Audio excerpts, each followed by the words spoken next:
โอเคพี่น้องเนาะเปิดภาพมาบ่เจ็บกะนี่แหละโรงพยาบาลแต่เช้าๆพี่น้องเอ้ยเพราะว่าทางลานเพิ่นก็เกิดอุบัติเหตุทางบ่เจ็บก็เลยมาส่งอยู่อ้ายเพิ่นมาแบบกระทันหันเลยก็บ่ได้ถ่ายคลิปตอนเดินทางมาพี่น้องเนาะแต่ว่าตอนนี้ก็เดินทางมาฮอดห้องหมอเป็นที่เรียบร้อยก็บ่ฮู้ว่าลานเพิ่นเป็นอะไรแน่หนักหรือบ่พี่น้องเนาะแต่ก็บ่ทันฮู้เทื่อพี่น้องแต่ว่าไปเบิ่งไปชมนํกันนะพี่น้องเนาะกราบทักทายสบายดีและสวัสดีพ่อแม่พี่น้องเบิดสุขสุขคนพี่น้องเนาะก็ยินดีต้อนรับเข้าสู่ช่องวาวเจ็บเส้นแนวคือเก่าคือเดิมพี่น้องเนาะไปเบิ่งอาการ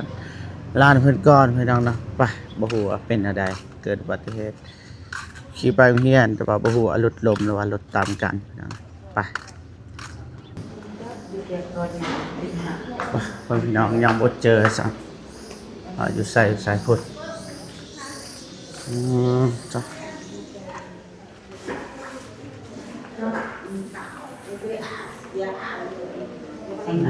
จ้ะ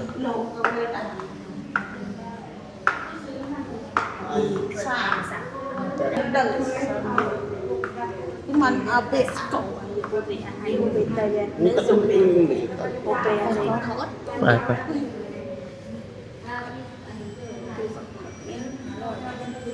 ดีแล้วมันบ่หนักว่าเป็นอะไร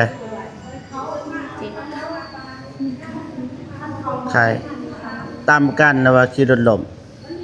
เราทุยแล้วเราปีนเขาเราไปทางนี้รถหยัง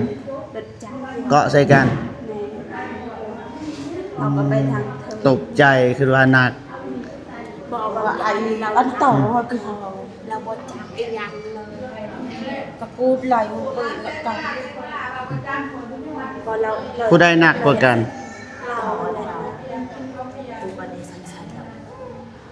เป็นลังเป่ายากเอาตามคนละตัว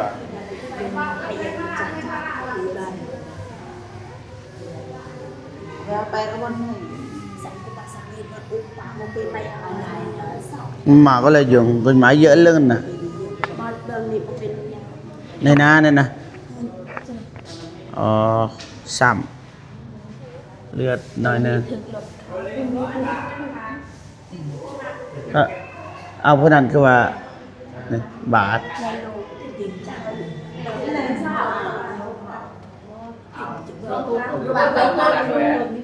มีแต่ซิปอยู่แต่ว่ามันเป็นทรงกัดเลยเป็นเศร้าเลยขึ้นมาเถอะขึ้นมาปลอหลับกันมาไอ้cái gì em ở sân lộcน่ะละไหนเต้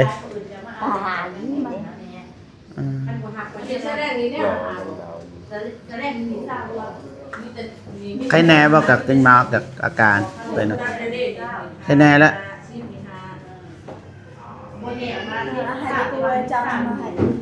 มันยาบ่รู้สึกอีหยังเลยมาแต่ไปผ่านไปจามด้วยไหนผู้ชายตัวจามแต่กระเตยจามมาเป็นสาวเลยสมองกระทบกระเทือนนะว่าน้องเพิ่นว่าบ่ฮู้อีหยังเลยช่วงนั้นแต่เขาจะถามว่าชื่อตัวเองบอกบ่ค่อยชื่อนะประมาณแต่เด็กตัวเล็กนี่มาตัวไปบักเขาชื่อลงอันนี้ดูรุนติกันในมุกดาเนี่ยเราก็ได้ถามผู้นั้นดูรุนเลยคนแบบเฟซจังแล้วเจ้าองค์ก็ได้ชื่อได้ก้อนพอดีร่างวาดได้ก้อนไปคนนั้นให้แล้วคิดว่าหนักคือนางนั้นเพิ่นก็คิดว่าหนักนาสาหัสที่จริงน่ะสลบพุ่นละสิว่าหนักหรือว่าหนักก็สลบพี่น้องเอ้ย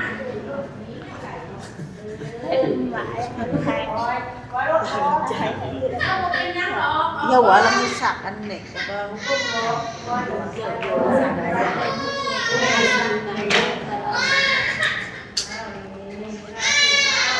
เต็มเลยพี่น้องเอ้ยแม่นเบิด1 2 3 4 5 6 7 8 9ก็บ่เจ็บพี่น้องแล้วก็10กับผู้หญิงบางยานะให้คิดว่าหนักมันก็บ่ได้หนักปานใดแต่ว่าคนที่เฮาบ่ฮู้นะเฮาเดินทางมาแบบกระทันหันเลย แล้วก็ประมาณคน11คนนี่แหละพี่น้องเดินทางมาเขาก็คิดว่ามันหนักนะเป็นห่วงหลานแน่เขาก็บ่ได้ถ่ายคลิปพี่น้องแต่มาฮอดอันนี้แหละก็บ่น่าเป็นห่วงปานใดพี่น้องแต่ว่าจักหน่อยก็สิเดินทางกลับเพิ่นแหละเดินทางต่อเวียกงานเฮาตกใจแบบลั่นมาปลุกพี่น้องนอนแล้วก็ลั่นมาปลุกแล้วก็เพิ่นว่าหลานชายเนี่ยมาปลุกเพิ่นว่าตัวเองเกิดอุบัติเหตุนะไปเบิ่งอยู่ห้องหมอด่วนเพราะว่าตอนนี้ก็อยู่ห้องหมอเรียบร้อยพี่น้องแต่ทางเฮาก็เดินทางมาเลยแบบบ่ได้ถ่ายบ่ได้คลิปบ่ได้ถ่ายคลิปอีหยังเลยก็เดินทางมาโดยตรงเลยพี่น้องแต่ก็น่าสิบ่เป็นหยังนะพี่น้องตามเบิ่งผู้หนักกว่าหมู่ก็คือหมู่ของร้านก็คือเราพูดโตยังในช่วงนั้นหลับเลยคิดยังบ่ออกนะแต่ว่าถามว่ามืดตาได้ก็มืดตาได้แต่ว่ามันสมองเลอะเลือนนะช่วงหนึงนะบ่ฮู้อีหยังเลยประมาณนั้นพี่น้องแต่ว่าติดตามให้กำลังใจไปนำกันพี่น้องเนาะเฮาก็สิถ่ายเป็นช็อตเอาพี่น้องสบายดีเด้อเจอเลยสบายดีไว้มายังอยู่ห้องหมอผู้อยู่บ่สบายแต่ว่าไผบ่สบายอาม่า ผู้ใดน้าสาวบ่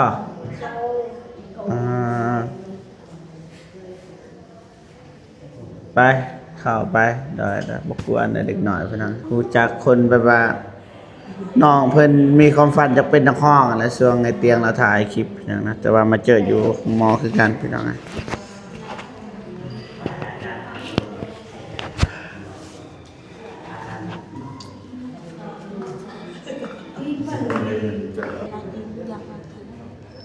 พี่น้องทางน่ะญาติน้องเพิ่นซ้ำในพี่น้อง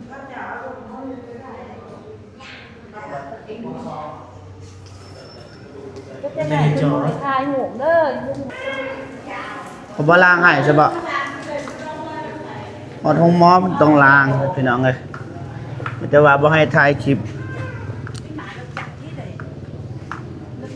แต่ว่าเฮาก็ถ่ายแบบบ่ได้เจาะจงนะพี่น้องเลยบ่ได้เจาะจงว่าตอนทำงานเขาจะเป็นจังได๋ถ่ายแต่กลมรวมด้านนอกก็คือไป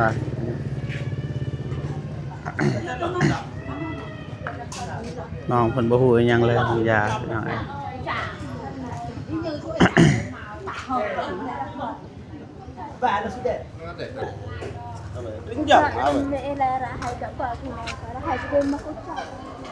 ยังวินบ่แต่ว่าทางโรงพยาบาลเพิ่นให้มื้อพี่น้องนั่งพักผ่อนก็ได้เป็นน่ะโต๊ะนั่งต่างก็นี่นะบ่ล้างให้แพ้ทางหน้านี่นะยังคล่องใจอ่ะông chọn nó lọt vậy là cứ xem bao giờ như cái tập chặt cà phê đầu nóคือ เด้มาเลยคนอันนั้นก็แมนเลยนั่นคนมาอีกแล้วโอ้mà để cái ngay trên để chặt có đây là có bên là tất cả nó tất cả nó là cái trời chặt nếu nó không chăm làm bên mà bằng phải đây là có phải ăn nặng sao là đi sợ đi bằng hun dở cô chụp bài tao quạt cọt à bên biết bản thể ร้ายแกเขาเยี่ยมไม่แกวันละเป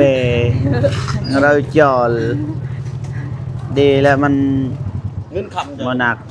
dạ dạ Go edit that. đằng là sự mama phải Say, say. phải đằng Nó thật. Good. bên là gì còn bên tạm và Nghe vậy. เจ็บอันนี้ Ra mà, làm hai dạ. Nó cứ đỉnh đỉnh.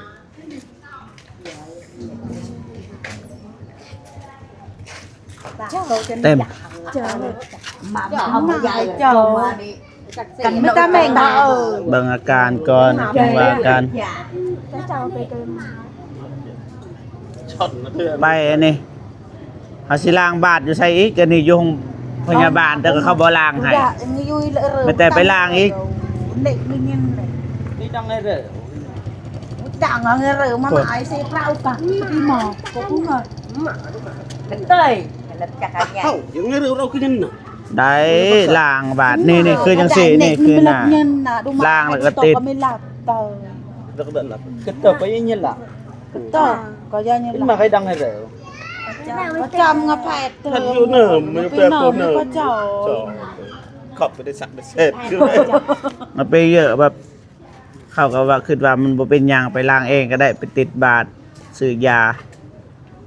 ไปเมื่อซะ ตัดวิลไทยตุลัง แม่นอยู่แพทย์บ้านเฮาก็ได้ไป ถึงเลยไปจับเล่ยอยังต่อยอไปแบบยัง เดี๋ยวยังหาเราย่อยจับขอบเหลือไปไงจับ เจ้า หมายจอนเด็กก็เอ้ยแต่แม่งามิงยังไอ้ ได้ไว้เยอะเจอกัน เยอะแดงยาว น่ะมาตามไอ้ ยังสั่นอยู่พี่น้องเอ้ย นี่เงาก็ มาแล้วสิจานก็ไปเจอมังกรตะขึ้นใหญ่สักยาใครยาเนี่ยได้ มาพี่น้องเอ้ยเปิดภาพมาอยู่สุขศาลาแล้วพี่น้องเอ้ยทางเฮาก็มาทางนี้ต่ออีกพี่น้องเอ้ยมาล้างแพให้ร้านต่อพี่น้องเอ้ยร้านบ่เจ็บพี่น้องเอ้ยลูกอายกกเฮาลูกอายใหญ่เฮาซั่นซะ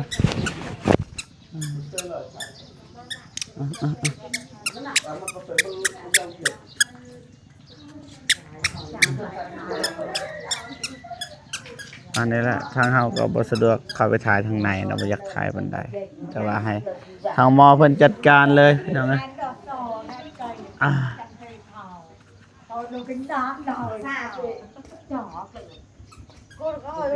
ดีแล้วบ่เป็นหยังพี่น้อง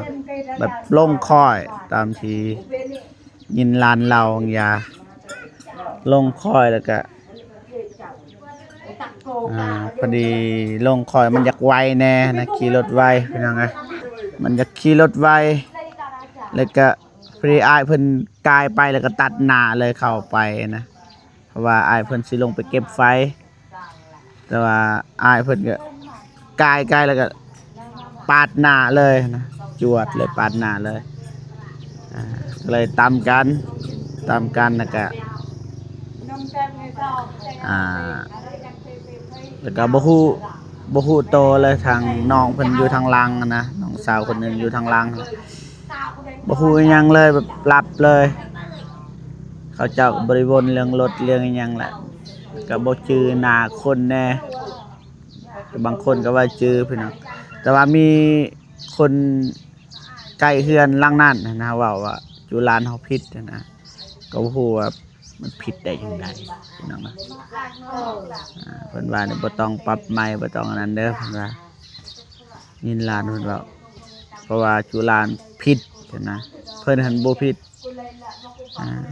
แต่ว่าทั้งหมดทั้งมวลเฮาบ่อยากว่ามันผิดผู้ใดผิดถูกแต่ว่าเฮาอยากให้จุฬาเพิ่นไปโรงหมอก่อนนะจะเอาพากันไปก่อนว่านั่นพี่น้อง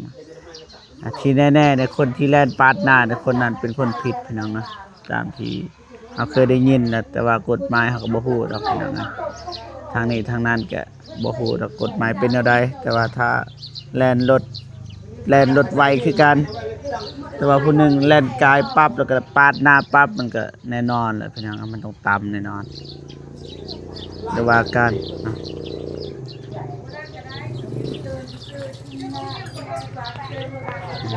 นะมาเน่นะพี่น้องโอเคพ่อพี่น้องก็บ่มีหยังหลายพี่น้องนะก็บ่มีหน้าเป็นห่วงหยังมากมายไกลกองพี่น้องเอ้ยทำมิดก็ตกใจเลยพี่น้องเอ้ยคำว่าขี่รถต่ำกันมันก็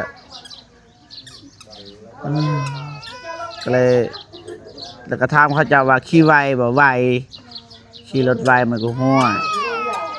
บ่เรือบ่เจ็บก็คิดภาพ นานาต่างๆแควหลุดแควอิหยัง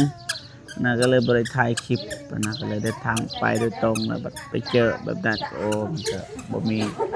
หยังน่าเป็นห่วงนะก็ประมาณนี้พี่น้องนะเบาเจ็บก็บ่มีหยังหลายก็สิจบคลิปก่อนนะจะได้ก็ขอบอกขอบใจขอบคุญขอบคุณ FC ทุกท่านที่เข้ามาให้กำลังใจนะจะได้ขอให้ FC ทุกท่านนะจงมีความสุขสุขภาพแข็งแรงขอให้อายุมันขวัญยืนนะความเจ็บบ่ให้ได้ความไข้บ่ให้มีปรารถนาสิ่งใดขอให้ได้สิ่งนั้นสาธุเจอกันคลิปหน้าพี่น้องสำหรับวันนี้สวัสดีเด้อพ่อพี่น้องเบิดทุกคนพี่น้องนะไปบ๊ายบายพี่น้อง